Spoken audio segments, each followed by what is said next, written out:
Olá, amigos do agronegócio. Estamos começando mais um Resenha Safras e Mercado. Eu sou o jornalista da agência Safras, Alessandro Carvalho. Temos, neste programa desta semana, convidado muito especial para um debate sobre o setor, principalmente de máquinas, mas sobre o agronegócio em linhas gerais. Vou apresentar o nosso convidado especial do dia de hoje, Eduardo Kerbaui, diretor de mercado Brasil da New Holland. Olá, Eduardo.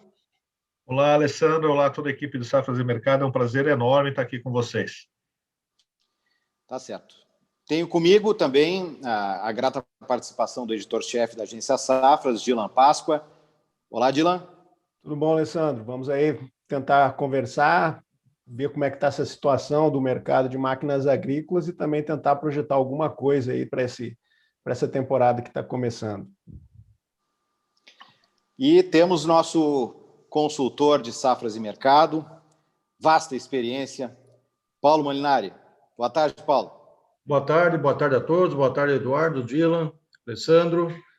Vamos lá para mais um bate-papo da semana, agora falando com essa parte aí do maquinário do setor agrícola, né? Certo. Bom, antes de começar com a primeira pergunta, primeiro bate-papo, gostaria de convidar a todos que nos assistem para se inscreverem no canal do YouTube de Safras. Entrem no nosso site, safras.com.br, conheçam tudo que temos a oferecer, especialmente a nossa nova plataforma, uma plataforma inovadora com instrumento de informações de todos os tipos para o mercado agropecuário. Bom, já passo a bola para o Eduardo. Eduardo, em maio, agora, nós tivemos o lançamento de uma nova linha de tratores da New Holland. Quais os diferenciais dessa linha T8 e T9 Intelligence, voltada à agricultura digital, tecnologia de ponta? Quais as expectativas de venda no ano e se essas metas já estão encaminhadas? E mais uma perguntinha englobando tudo, nos posicionando como está a situação, em que estados se concentra a demanda, Eduardo? Okay. Bom, pessoal, é um prazer enorme estar aqui com vocês.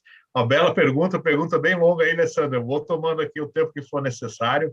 Vou tentar começar de trás para frente para falar um pouquinho como é que está o mercado brasileiro, né? Sobretudo na parte de maquinária agrícola.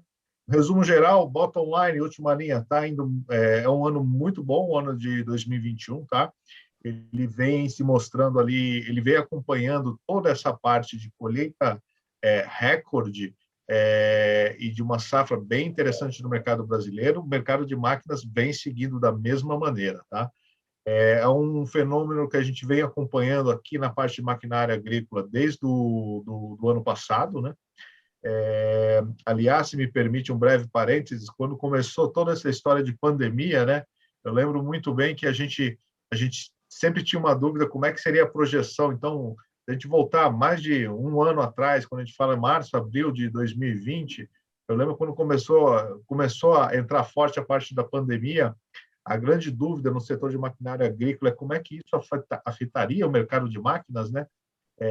Se ia ser menos 50%, menos 70%, menos 30%, menos 20%, e acabou que não foi nada disso. Foi um ano interessante ano passado, e esse ano vem com crescimento em cima disso, mesmo com toda essa parte de pandemia, né? Então, a gente vem aproveitando, nós, da New Holland, e também todos os concorrentes aí, os fabricantes de máquinas agrícolas, a gente vem aproveitando essa boa demanda de mercado. Se você perguntar projeção, acho que na sua pergunta você mencionou da projeção daqui até o final do ano, né? A projeção para o fabricante de maquinário ali de um ano nós fecharmos um ano com um crescimento de 2 dígitos, estamos falando de 10% a 15% em relação ao ano de crescimento versus o ano passado. Eu acho que é importante ressaltar também, Alessandro, que o nível de inventário que a gente vem trabalhando, né? Não é uma exclusividade da New Holland, mas sim de todo o mercado de máquinas agrícolas em geral. O nosso cliente final, o nosso agricultor, nosso produtor rural, na busca de máquinas, na busca pela modernização da sua frota de maquinário, o que ele encontra hoje nos diversos concessionários é um estoque mais reduzido, ou seja, e acaba necessitando ali um planejamento maior, né, por parte dele de renovação de frota, e está gerando também uma busca dos fabricantes para retomar para trazer esse nível de inventário, seja da fábrica, seja do concessionário, a níveis normais. E falando um pouquinho ali, terminando a tua pergunta, Alessandro, quando a gente fala da parte de lançamentos que a New Holland vem fazendo, só um minutinho que estava tocando aqui. Falando um pouquinho da parte de lançamentos, a New Holland ela vem trazendo hoje no mercado, ela tem 2 grandes lançamentos, nesse momento são os tratores da linha T8 e tratores da linha T9. São tratores de alta potência. O mercado foco ali dos tratores T8, ele consegue ter espaço de norte a sul e de leste a oeste no Brasil, tá? É claro que as maiores vendas a gente sempre espera dentro da parte de plantio em larga escala, que você encontra no Centro-Oeste e no Mapitoba, né? Mas ele é um trator adequado para diversas missões no Brasil inteiro, seja no Rio Grande do Sul, seja no Paraná, seja no Mato Grosso, no Tocantins e por aí vai. E o grande diferencial que a gente tem são 2 novos modelos, né? São tratores da linha T8 que ele tem um chassi único com 400 cavalos de potência e outra versão com 380 cavalos de potência. E os tratores da linha T9, tanto o trator T8 quanto a linha T9, a gente está fazendo uma evolução da parte de agricultura de precisão. Acho que hoje para se manter competitivo, o produtor rural ele precisa cada vez mais se modernizar, trazer novas tecnologias, e a parte de agricultura de precisão é essencial para que ele possa manter competitivo. E os tratores da linha T8 e T9 trazem novas plataformas, tecnologias que permitam que ele tenha uma maior conectividade do seu trator com o agricultor, com o concessionário, com a fábrica, e trazer as informações na palma da mão, seja através de um celular, seja através de um notebook, e ter uma conectividade cada vez maior. Em grandes linhas, Alessandro, não sei se eu respondi todas as questões, mas era isso que eu teria para trazer para você. Não, tá bom. A pergunta era longa, né, Eduardo? Mas tá tranquilo. Dylan, faz teu primeiro questionamento aí.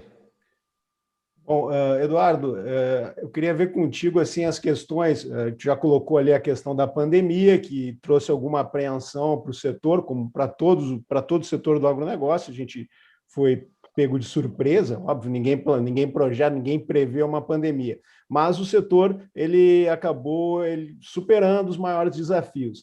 Mas a pandemia trouxe outros desafios, né, que eu acho para quem trabalha com a indústria principalmente, que é a questão da falta de insumos, uma elevação consistente nos preços do aço, né, e também um câmbio que chegou a operar quase a R$ 6 o dólar. Como isso afetou o setor e também a empresa? Olha, Dylan, você me colocou um ponto bem interessante, que é essa parte da pandemia, como é que reagiu, né? Mas, e outro ponto que eu adiciono também ali, Dylan, nós não temos nenhum especialista, né, em pandemia, né? Geralmente, quando você vai introduzir alguma coisa nova na empresa ou no mercado, né, a gente sempre busca um especialista, né? Acho que desde o ano passado, se a gente fosse puxar da cartola e falar, cadê o especialista em pandemia? Como que a gente deveria reagir nesse momento? A gente não achou em lugar nenhum, né? Tivemos que descobrir tudo na unha, como é que se faz. Quais são os principais? Você falou um pouco, a única coisa que eu discordo da tua colocação é que você colocou tudo no passado, como se todos os problemas que a pandemia nos trouxe tivessem sido resolvidos. E o que a gente acompanha, o que a gente vê hoje, sobretudo na parte de manufatura, é que o impacto, 2 pontos eu colocaria. Primeiro, que o impacto da pandemia na cadeia produtiva ele foi forte, muito forte. E o segundo ponto é que ele continua vigente, não se estabilizou ainda, tá? Então, quando você olha ali os principais impactos que nós tivemos, e continuamos tendo, tá? Você tem hoje, pela demanda aquecida, né, os fabricantes tentando retomar sua produção normal. Não estamos falando nem de números mágicos, de ter que fazer um recorde de produção, estamos falando de fazer o arroz com feijão mesmo, né? Para fazer o arroz com feijão, a gente está tendo muita dificuldade primeiro com fornecedores que vira e mexe, entram em lockdown, tem parte dos seus quadros de funcionários ali envolvidos ali com a pandemia, tem que ter alguma parada, ou seja, não tem uma constância de produção conforme necessário, né? Segunda dificuldade, fornecedores ali da parte do exterior.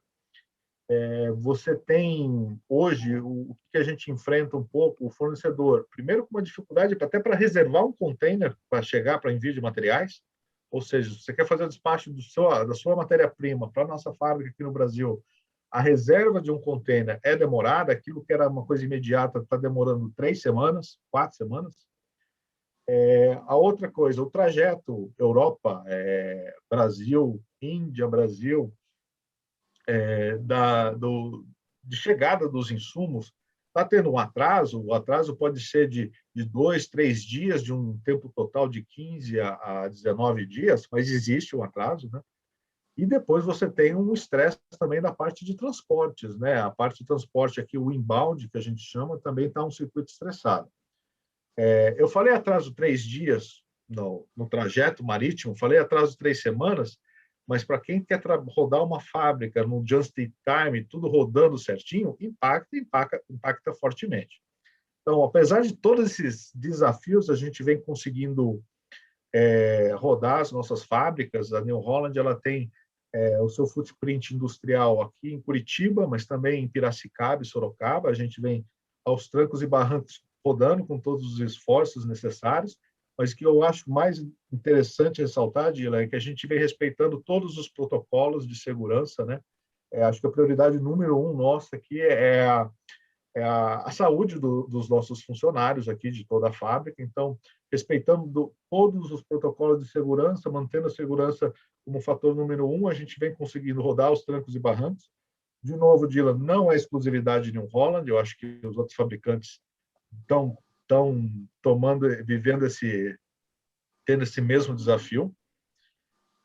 Quando você fala ali o impacto no preço, eu acredito que essa acho que seria a coisa mais que a gente ainda vai conviver pelos próximos 6 meses, né? O impacto do incremento, sobretudo do aço em dólar, é o que está deixando o preço do maquinário agrícola em outro patamar. É uma inflação ali que você consegue visualizar, acho que hoje, pelos índices de IGPM, né? IGPM acho que é o que está melhor traduzindo tudo, né? Em termos de inflação. Então, o IGPM ele está começando a refletir.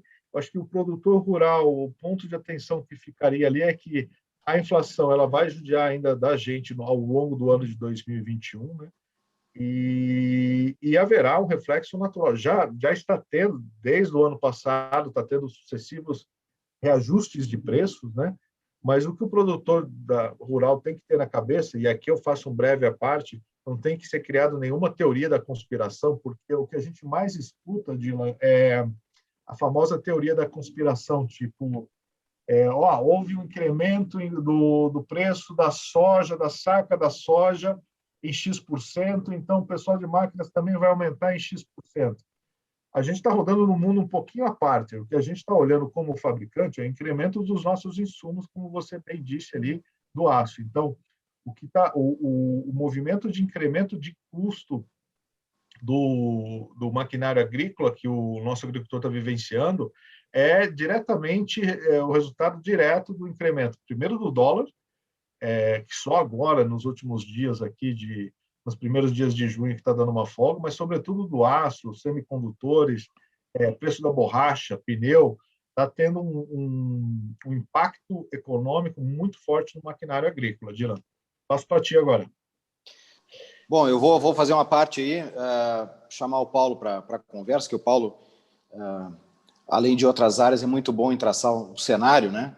E a gente, nessa pandemia toda aí, que fora a tragédia humana, né, em que pese a tragédia humana, o agronegócio vive um período de preços elevadíssimos para quase todas as commodities. Nós temos o milho, que o Paulo é especialista, com preço recorde, mercado de carnes com preços recordes, café com preço altíssimo, né, e outros produtos também. E, Paulo, como é que você vê nesse momento, o mercado agrícola, em linhas gerais, e trazendo a área do Eduardo para dentro da conversa, depois o Eduardo comenta em cima do que o Paulo vai nos falar. Como é que vê o investimento que o produtor pode fazer nesse momento? É claro que subiram insumos, que o produtor tem quebra de safra em muitas culturas, mas como é que tu está vendo, Paulo, o aumento do investimento dos produtores nessa área de máquinas? Bem, Alessandro, a situação ela é muito favorável ao Brasil, não é? Nós temos aí, como o Eduardo falou, não existe um especialista em pandemia, né? Mesmo porque essa geração nunca viu uma pandemia, então nós estamos aí aprendendo com ela, na verdade, né? E a ruptura aí dos fatores de produção, acho que parece ser o primeiro, tirando aí o processo, né, e social da pandemia, a questão é a ruptura das cadeias de fornecimento, né? Então, isso que o Eduardo falou, da alta do aço, da alta do plástico, da alta do papelão, né? Da falta de container, né? Tem container que está indo para a China e não está voltando, né?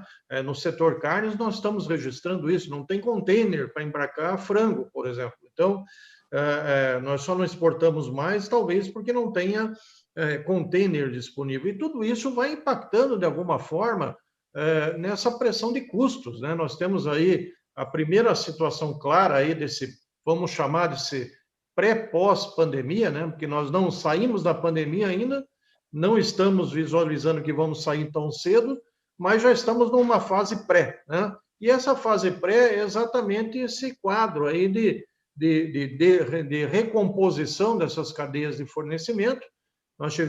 O mundo ficou muito dependente da China em muitos segmentos, né? E agora isso tem que se recompor. O grande problema é que nós teremos aí uma libertação social da população mundial, né? Elas vão sair dos seus apartamentos, vão viajar de carro, vão trabalhar de novo, tomar seu cafezinho, ir na churrascaria, ir no bar, viajar, ir no resort, e isso tudo é demanda, né? E ela pode vir assim acumulada, toda de uma vez só, e gerando um processo inflacionário. Então, o Eduardo citou aqui a questão da inflação, né? O IGPM do ano passado já foi superior a 30%, só que os índices demais não pegaram. Mas essa inflação, ela está no sistema, né? Ela tá no ambiente, está nos preços aí que estão chegando nas mercadorias para todo o consumidor. E o produtor rural, ele é um consumidor do ponto de vista de insumos, né? Se a gente pegar os fertilizantes, eles já mais do que dobraram o preço em dólar no mercado internacional, né? Se você pegar outros insumos, tem insumos nos Estados Unidos faltando já. Não é uma exclusividade brasileira a falta de produtos em alguns segmentos. Então, o que nós estamos vendo, né? Nós estamos vendo o agronegócio num excepcional momento. Vamos tomar aqui um exemplo só, a soja, né? A soja hoje tem contratos aí de R$150, em média, no Brasil, para a safra 2022. Isto é praticamente o dobro do novo custo de produção. Ou seja, considerando as correções, nós temos aí um preço para o ano que vem de R$150, que se o produtor vender 100% da safra dele de 2022, ele vai para a praia tranquilo, paga as suas contas e ainda fica com o dinheiro no bolso, né? Então, assim, falando genericamente, né? Claro que tem dívidas, aquela coisa lá toda, mas, assim, uma matemática simplória, hoje a rentabilidade no setor, né? A rentabilidade do milho, o milho tem uma forte quebra de safrinha agora, então isso abala um pouquinho a rentabilidade do produtor, não é só preço, né? Tem que ter produção também, mas os resultados são muito bons, né? E o resultado melhor para o produtor, ele virá agora com a safra 2022, porque a safra 2021, ele vendeu uma boa parte lá atrás, no meio da pandemia, com esse pânico que o Eduardo citou, quanto vai cair os mercados, pânico geral, ele vendeu a 80, 75, 70, 65, e agora o mercado está 160, né? Então, ele está pegando só uma parte dessa alta desse ano. Então, a capacidade dele ainda de comprar, voltar ao mercado, comprar muitas máquinas, comprar áreas, etc., ela ainda não está bem disposta ao mercado. Agora, com a safra 2022, essa capacidade de compra ela vai estar bem retomada. Então, talvez no segmento do Eduardo e nos demais segmentos aí do maquinário, talvez essa grande demanda ela surja realmente no próximo ano, né? Com aí, sim, o pessoal capitalizado, com dinheiro no bolso, já pense na safra 2023, pensando em trocar máquinas, alguém que for possível aí aumentar a área, né? Então, assim, preço alto ajuda todo mundo. Esse que é o ponto central. E essa situação brasileira, né, excepcional desse momento, como grande fornecedor de commodities internacionais, veja, em toda a pandemia, dois mercados ficaram totalmente abertos: o Brasil e os Estados Unidos, né? A Argentina teve bloqueio, a Rússia impôs imposto de exportação, a Ucrânia impôs imposto de exportação, e o Brasil e os Estados Unidos ficaram aí atendendo toda a demanda global, mesmo com o risco de desabastecimento interno. Então, o Brasil está aí num bom momento, num excelente momento, só que as rentabilidades dos produtores não são plenas ainda, porque ele vendeu uma parte dessa safra 2021 lá atrás, né, com preços ainda relativamente baixos, porque 80 lá atrás também era bom, né? No milho também, agora ele colheu a safrinha, quem vai colher safrinha, né, vai ter aí uma excelente média de preço. O trigo está vindo já com um preço bom aí para o inverno, tem a safra 2022 já de soja e de milho de verão, que pode ser negociada a excelentes preços. Então, eu vejo o agronegócio aí num bom momento. Se nós pegarmos outros mercados, né? O próprio algodão está com preços muito bons, o próprio café aí batendo aí os $200 quase. Então, o agronegócio está aí, mais uma vez, junto com a construção civil, carregando o piano do país. Eduardo, concorda aí, 2022, todo mundo vacinado, que vai ficar melhor ainda para o setor do agronegócio, nosso setor? Concordo com o Paulo? Concordo em gênero, número e grau com o que o Paulo comentou. Para mim, ele está certíssimo quando ele fala que não foram todos os agricultores que conseguiram aproveitar esse incremento do preço da soja agora no comecinho do ano. Tava, boa parte do pessoal já vendido, já travaram. Aliás, os agricultores que eu converso têm sempre aquela frustração que, poxa, o mercado está lá em cima, mas eu já estava rodando desde a safra ali, desde o plantio de 20, eu já estava rodando com quase tudo fechado, ele conseguiu aproveitar pouco, né? Então, Paulo explicou muito bem que o agricultor ele está olhando que esse boom do preço da soja, na nossa visão ali, igual o Paulo comentou, ele vai conseguir aproveitar mesmo ali na parte da colheita ali de 22, um pouquinho mais no milho e com certeza na colheita ali de 22, né, do plantio da soja vai ser plantado esse ano, né? Mas só que vários efeitos, né? Só complementando, olhando para o mundo de máquinas agrícolas, né? O agricultor já tendo a visão que o plantio que ele vai fazer agora, a partir de setembro, já vai trazer uma rentabilidade boa, já está conseguindo travar, ele já começa a se antecipar e fazer a renovação do seu maquinário agrícola. Então, ele já começa a buscar maquinária agrícola, só que na hora que ele está buscando, nós e também a concorrência ali estamos tendo uma dificuldade em atender, né? Então, está indo da mão para a boca, né? Puxado por essa perspectiva de fazer de ter uma rentabilidade boa, aproveitando essa safra que está por vir. Ok, Alessandro? Não, perfeito. Dylan?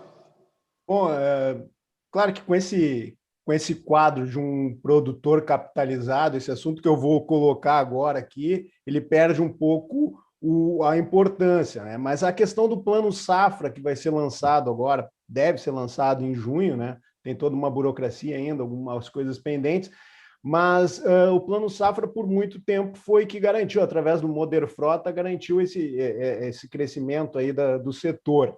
O Moderfrota, na temporada passada, os recursos se esgotaram bem antes, né? Já estão esgotados bem antes de chegar ao fim da temporada. A gente vem de um ano em que a economia brasileira balançou um pouco, teve toda essa questão da questão fiscal do brasileiro, então provavelmente o plano safra não deve vir com um aumento nos recursos, quer dizer, há essa limitação no Moder Frota e deve persistir para o próximo ano. Então eu pergunto para o Eduardo, quais são as opções do produtor sem as linhas do Moder Frota?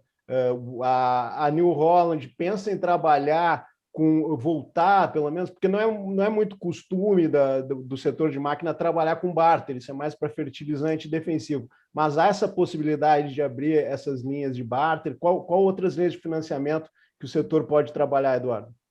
Bom, vamos lá.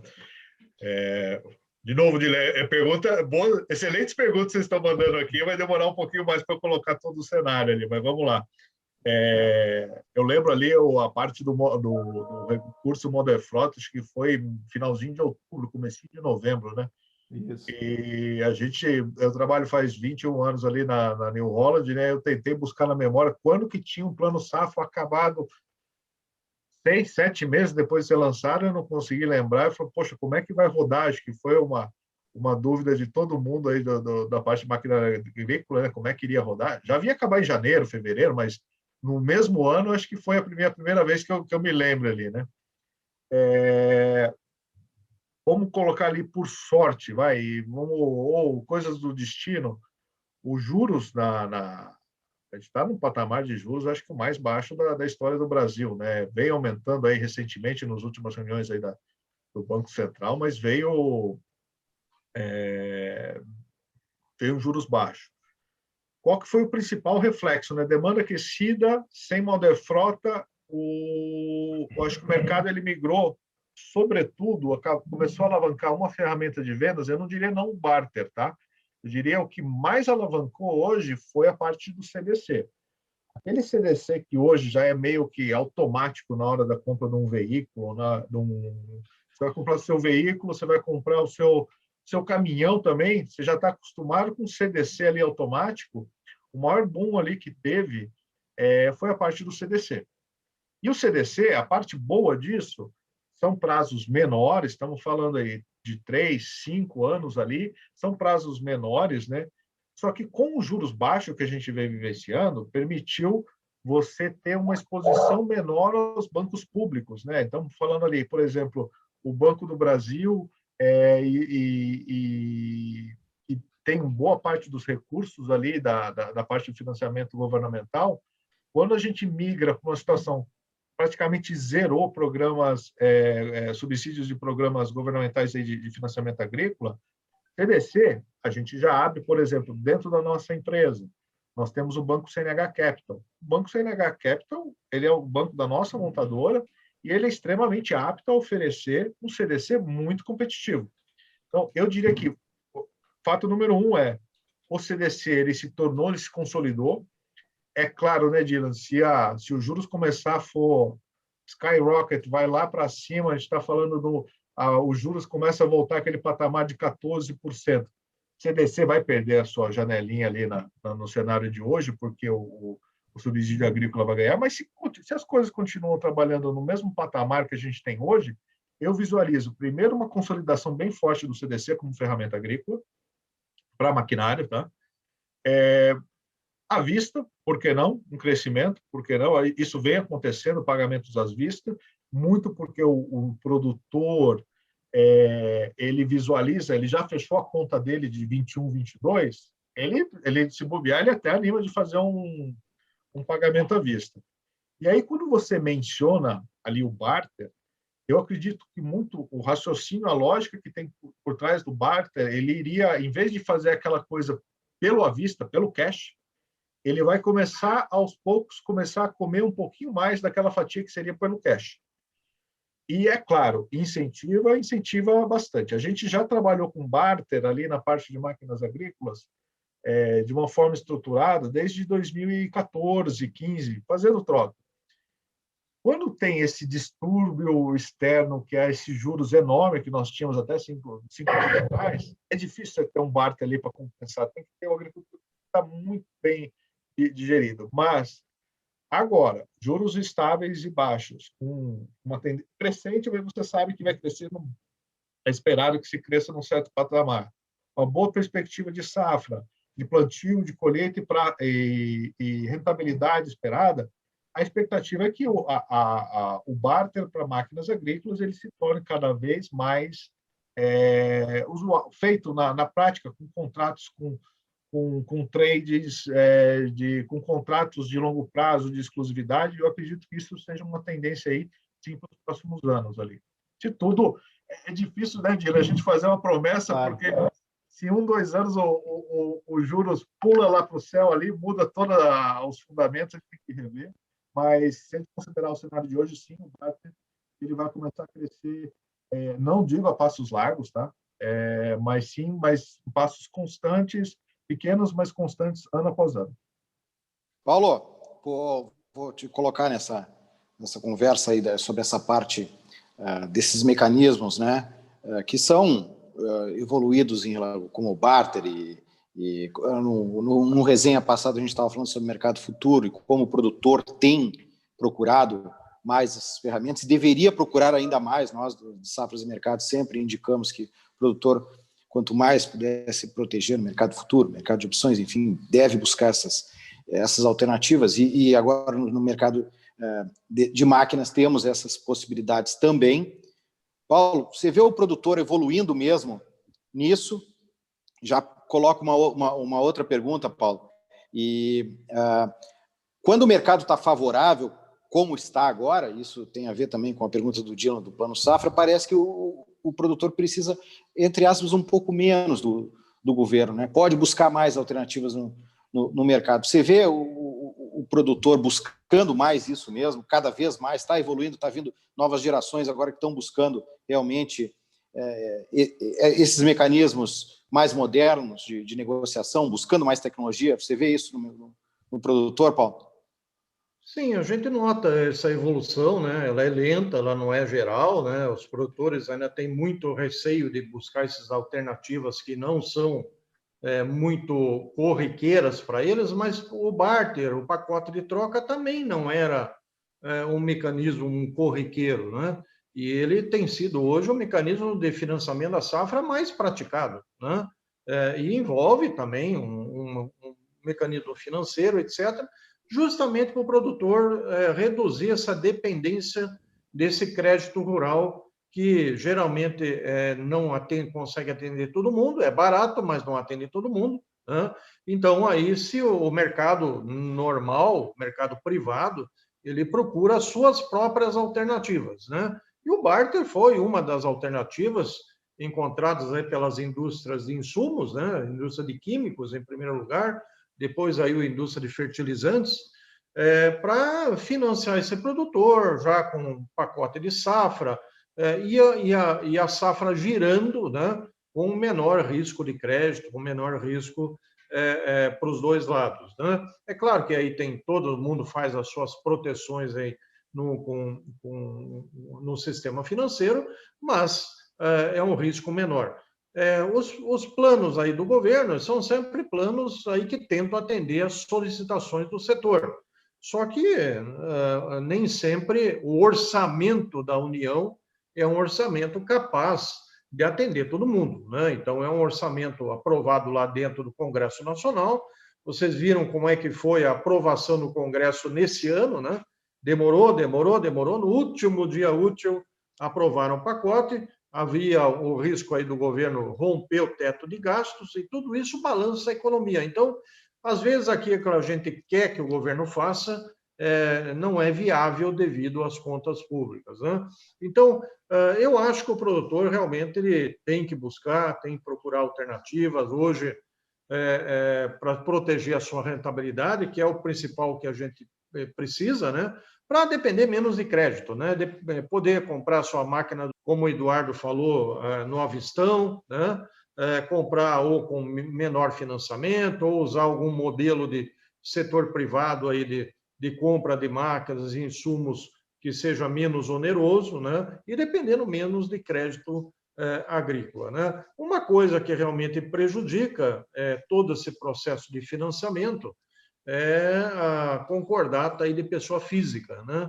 Então, esse é um ponto aí que juridicamente acabou sendo aprovado aí pelo Congresso, pelo Conselho Monetário Nacional, e isso eleva um pouquinho o risco, né, dessas operações privadas entre produtor e qualquer fornecedor.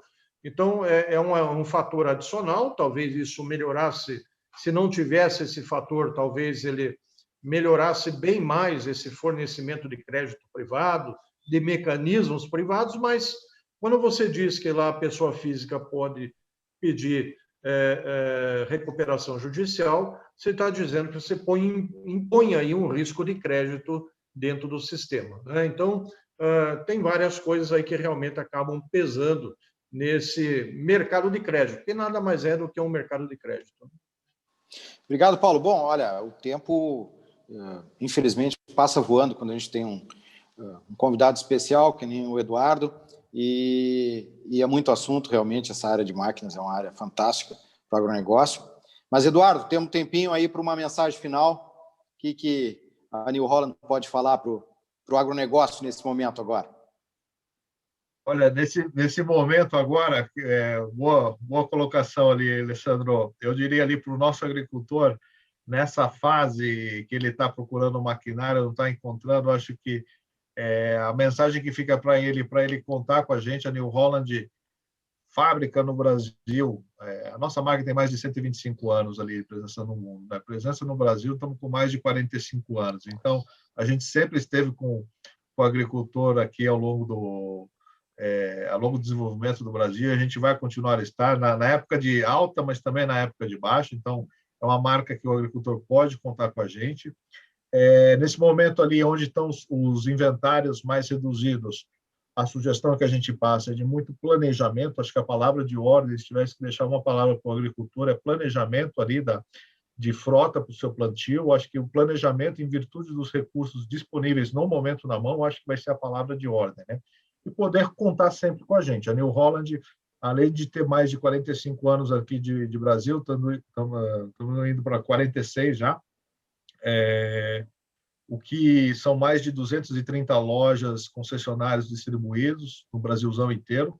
Então, onde tem agricultura, a New Holland está lá presente, contem com a gente e estamos aí. Acho que o portfólio nosso, isso eu acabei nem falando ali, mas a gente vem trabalhando um portfólio de produtos para atender desde o pequeno, médio, grande agricultor, ou seja, agricultura pequena, média, de grande escala, e os nossos investimentos, e são investimentos de ciclo longo, ou seja, não é que você começa a desenvolver um produto hoje, você vai ter o teu novo trator, a tua nova geração de colheitadeira no ano que vem. São geralmente 2, 3 e até 5 anos de investimento, e a gente segue investido no Brasil porque a gente acredita.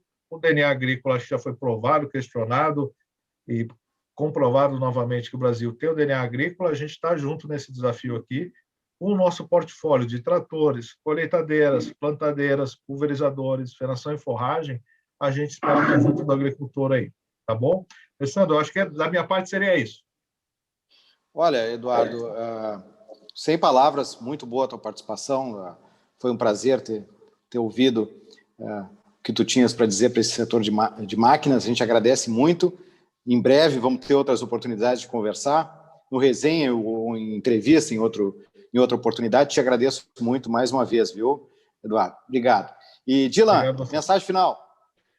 Eu queria agradecer também pessoalmente ao Eduardo, aí, o pessoal da assessoria que nos ajudou nesse contato, agradecer ao Paulo aí, que traçou esse cenário, a tua condução, convidar todos que estão assistindo a visitar o nosso site, o safras.com.br, pedir uma demonstração da nossa plataforma Safras. Também esse bate-papo, que essa resenha vai estar à disposição nas nossas redes, também peço para o pessoal visitar nossas redes, o nosso canal no YouTube, o Safras TV, se inscrever lá, que a gente tem sempre vídeos diários, entrevista, esse bate-papo aí que a gente fez hoje com o Eduardo, a gente vai procurar fazer para os demais setores e também os demais produtos, tentar sempre manter um assunto interessante à disposição desse agronegócio que está crescendo, o mercado, um cenário favorável e sugiro aí também, aproveitando a presença do Eduardo, que o produtor procure a New Holland quando for pensar nas suas máquinas. Isso aí, Dylan, muito obrigado. Eduardo, mais uma vez, um forte abraço. Obrigado à assessoria da New Holland, que nos ajudou muito. E, Paulo, também um abraço para você aí, Paulo. Tudo de bom. Até a próxima. Até a próxima. Obrigado.